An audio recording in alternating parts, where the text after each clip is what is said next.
Hiya, hiya. Well, life was simpler back then in the 60s. We had a tie-dye look and a lava lamp and a duck's ass for a hairdo. It was great. The Let Us Smile Be Your Umbrella book, which is celebrating the 20th anniversary and the reread. I'm rereading it and I'm reissuing it my way on the electronic medium. We're doing this on, you can follow me on Facebook, YouTube, and on all platforms actually. Even the one that I'm walking on, which is a tightrope. This is chapter 5, Wayne's World. Party on. Not. Carolyn and I had a great life in LA. We had good friends and belonged to the Bel Air Presbyterian Church, which is the church where Ronald Reagan used to attend when he was between jobs. I was friendly with him. We had a good spiritual life. We always had dinner parties because I love to cook. Carolyn's easygoing and loves to golf, so she liked LA and she went back to work as a hygienist. And because she has a soft touch and is an artist, she was in constant demand from many LA dentists. They thought she was the best and they fought to have her on the staff. Every weekend we went somewhere. If we didn't go to Palm Springs, we'd go to the mountains. We had good jobs, good money, nice place to live, could travel, no kids. It was just perfect. I know now it doesn't get any nicer than that. After 3 years at Fox, I went to work for Wayne Newton, whom I've known for a while. We used to run around in hot suits and lose weight, try to lose weight in the 60s. He offered me the presidency of Aries 2, the company he wanted me to start up. The idea behind it was that while he was in Vegas, I was to set up a record company and arrange TV and movie appearances for him. In LA, Kenny Rogers was starting to make inroads in Vegas at the time. So Wayne chose to stay in Vegas to maintain his edge over Kenny Rogers. I reported to Jay Stream, who was in charge of Wayne's affairs. He was a billionaire and president of the Arabian Horse Association worldwide. Jay had straightened Wayne out financially and got rid of his brother, the Newton brothers, and gave Wayne the starring role in the show. Jay had straightened Wayne out in every way. He helped him change his clothes, his act, and Wayne started to look a little bit more like Robert Goulet, and Wayne made a deal with Howard Hughes, with the Suma Corporation. They owned the Frontier, the Sands, and the Desert Inn. I think the deal nabbed Wayne $1 million a month for the rest of his life, as long as he didn't buy a casino. That's another story. So while I was working for Wayne, I was really working for Suma because Suma owned Wayne. Jay Stream asked me if I'd rather be in LA or Vegas. He said, I asked him, I said, should I be in LA or Vegas? And he said, as long as you stay out of that goddamn dressing room, I don't care where you are. You'll get sucked in if you go in Wayne's dressing room, and then you'll be as useless as the third tit on one of his stud horses. One day in Vegas, when I was playing blackjack, I happened to look up back at me, and out of the side of my eye, I spotted Jay Stream. He was a tall guy, looked like Red Skelton, if you remember him. And he was standing behind me. He said, when I turned around, he said, what are you trying to do? Give them back what we just took from them?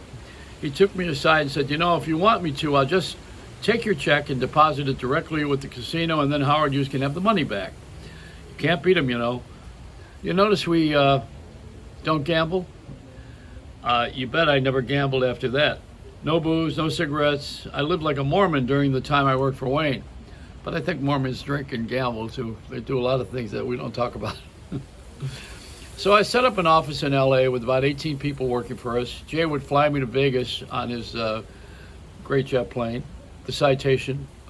It's only 40 minutes flying time, but I didn't spend too much time there. I agreed with Jay, who thought I'd be more valuable running the company away from Wayne. Plus, we had a lot of employees. Wayne is a star, and stars want their asses kissed all day. You can't get anything done, They change their minds every 5 minutes. Buy me a hotel. Peel me a grape. Is there ice? Is there enough ice in that drink for you? Wayne was recording an album with Terry Woodford at the famous Muscle Shoals studio in Alabama, the place where artists like Aretha Franklin and the Rolling Stones made recording history. He did a TV special once a year. He played 36 weeks a year at the 3 Sumo hotels and was always sold out, and 2 shows a night. And he did a week-long gig in Germany because there was an affection for the Germans with the Arabian horses. We added a stint at the Boardwalk Regency in Atlantic City. And occasionally Wayne would do the Tonight Show, but only when Bill Cosby was hosting. He hated Johnny Carson because Johnny implied he was gay, which he isn't. And once Johnny began appearing at the Sahara, Wayne felt competitive Wayne had a burning desire to own a hotel in Vegas. Jay Stream advised him against it. He didn't think Wayne should be competing with any of the sumo hotels, which were cutting into his checks. But Wayne was driven. He eventually built a hotel. We built the Shenandoah across the street from the MGM, but no gaming license, so it wasn't direct competition with sumo. But Wayne still coveted a piece of the gaming action. He when Jay had a heart attack, with his lawyers and friends, left to his own devices, he made a deal with the governor for a gaming license at another hotel, the Aladdin. He got the license and ownership of the hotel. It subsequently went under.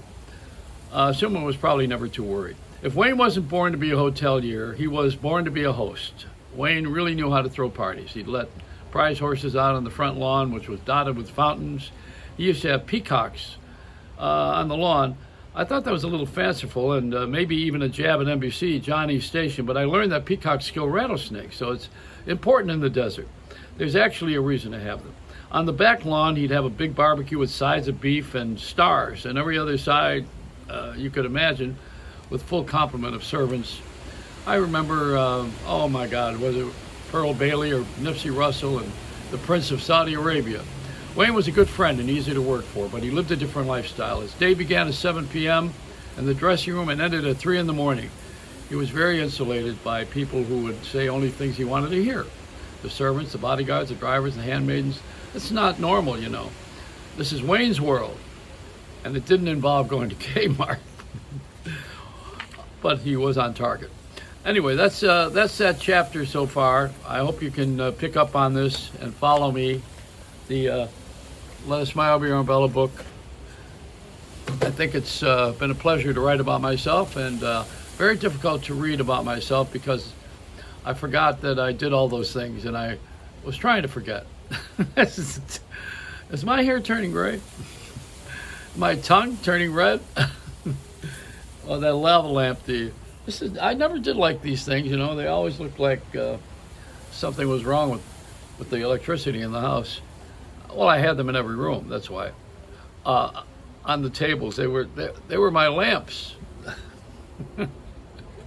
Is this like looks like a blood clot, right? You know, all that thing floating. Anyway, my tie-dye shirt made by my daughter Mercedes, and thank you very much. It comes from Humboldt County, where they're still selling tie-dye and wearing peg pants and snapjack shoes and a duck's ass. I ought to get that kind of haircut. Let me call Gino. It's wonderful. It's a Reynolds wrap.